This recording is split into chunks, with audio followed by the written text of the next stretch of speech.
錄第5頁同第6頁呢紮邊旁咧，雖然佢放喺左邊，但係相對少用啲嘅，有冇發覺啊？個毛巾個巾啦，馬啦，隻馬個馬啦，呢個讀咩？好似個卓字咁啊，係咪讀卓啊？唔識啊，唔好意思。即係朝代個朝字嘅左邊啦，同埋骨頭嘅骨。嗱，呢啲邊旁咧相對少用啲，但係大家有點解我歸埋嗰一齊咧？大家有冇發現啊？除咗個根字之外，呢後邊嗰3個係咪筆畫好鬼多啊？有冇發覺啊？係咪？有冇發覺筆畫比較多啊？我啱啱最開初就講咗啦，我哋擺左邊嘅邊旁，大多數都係佔成個字嘅幾多啊？1/3啦嘛，好多佔1/3係咪啊？咁問題又嚟啦，喂，佢佔1/3，執唔執得落咁多嘢啊？咁鬼多筆畫，係啦。咁所以當我哋面對左邊筆畫多、右邊筆畫少嘅時候咧，大概佢個闊度可以延展到呢個字嘅4成，但係唔好黐中間條中線。我哋米字格咪有條中線嘅，下邊嗰啲所有嘅示範字條中線咧，嗰個馬字就算個馬字咁鬼多筆畫，佢都應該冇可能有其中一個筆畫會黐到嗰個中間嗰條線嘅。如果唔好意思，如果你寫嘅過程裏邊，你過咗龍咧，即時你佔位超咗標啦，因為中間嗰條線係5成啊嘛，係咪？咁我就算充其量俾你去到4成半，你一掂到中間條線，即係變咗5成啦，就唔啱啦，好唔好？嗱，對於處理多筆畫嘅放左邊嘅邊旁嘅時候咧，可以佔個價嘅4成到，大概4成啦，但係唔可以接觸到中間嗰條中線，因為你接觸到咧就變咗5成啦，即係啱定錯啊？就錯咗啦，好。咁個根字得意啲嘅，佢除咗放左邊咧，佢有機會放喺底嘅，嗱，係咪？佢都串起身嗱。咁無論佢係放左邊就要用垂露樹，唔可以出邊下邊係尖嘅，呢個掘嘅垂露樹嚟嘅。望翻下個錦字，佢擺喺底咧就可以垂露，可以尖，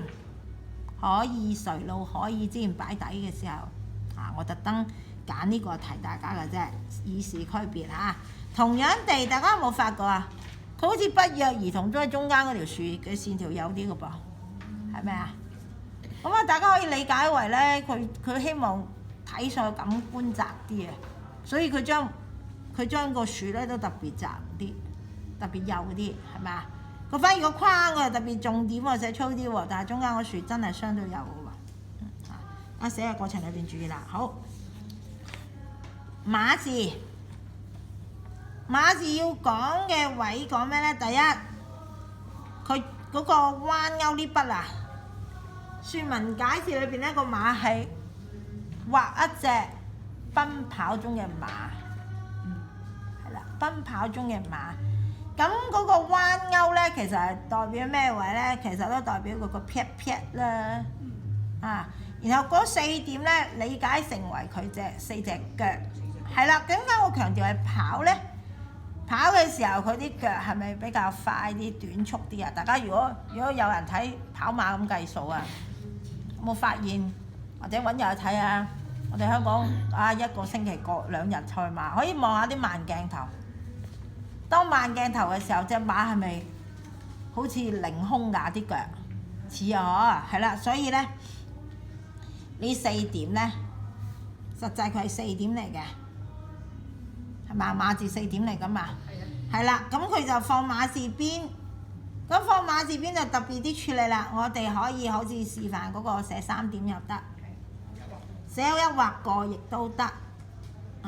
馬字咧同樣地有機會擺底嘅，如果擺底嘅時候，建議大家寫翻類似呢個3點，或者正經寫4點，咁會靚啲嘅。因為擺底嗰時希望係多啲嘢聚底啊嘛，即係讀一個馬，唔即係做馬字做底啊，比如駕駛個駕字嗰類咧，我哋都常寫噶嘛。咁我就建議大家咧，當你寫呢類型字佢擺底嘅時候咧，我哋想個地基闊啲啊，睇上去視覺闊啲，咁就少啲用一橫啦，反而就拉，我就建議用呢個3點嘅，或者用4點啦，明唔明啊？因為咁啱，呢個根字同個馬字，我做咩擺埋一齊咧？因為呢兩個咧都有機會係擺左邊，同埋有機會擺底嘅。下一個啦，第6頁，朝代個朝字嘅左邊，同埋個骨字，大家觀察下，喂，又嚟啦，又少啲筆畫啦，有冇發覺啊？我又慳咗少少咯喎，特別中間個朝字，哇，寫到好似個本字咁，似唔似啊？有啲似嚇，係啦。咁呢個位係中間呢忽係咩意思呢？中間呢橛其實佢就將一個我哋上次課咪學啲呼應點嘅，其實佢係一個呼應點嚟啫嘛。因為點解咁樣呢？我哋其實寫口啊，行書寫口咧可以咁樣嘅，行書寫口可以咁嘅。我勾雙。係咪啊？行書寫口，咁所以咧，可能佢又再揀啲，就變將呢個位咧有啲似變成一個呼應點。大家記呼應點可能會好記啲啦。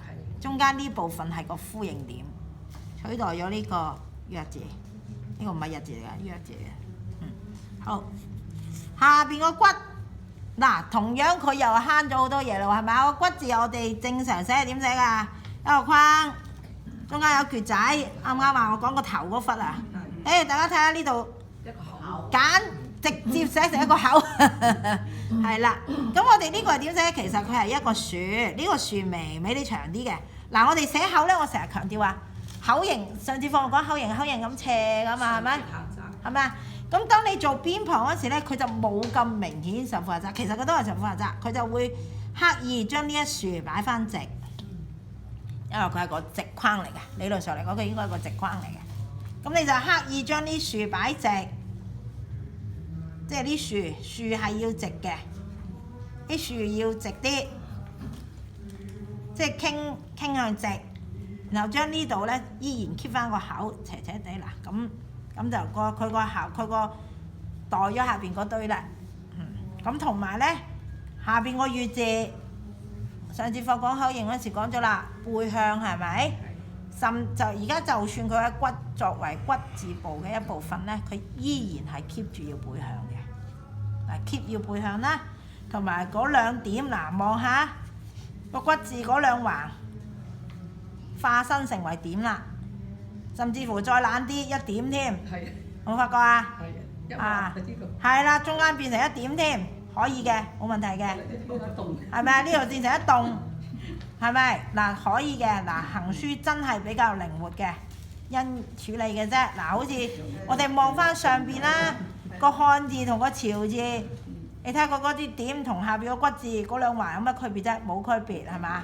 係啦，所以寫法可以變成點。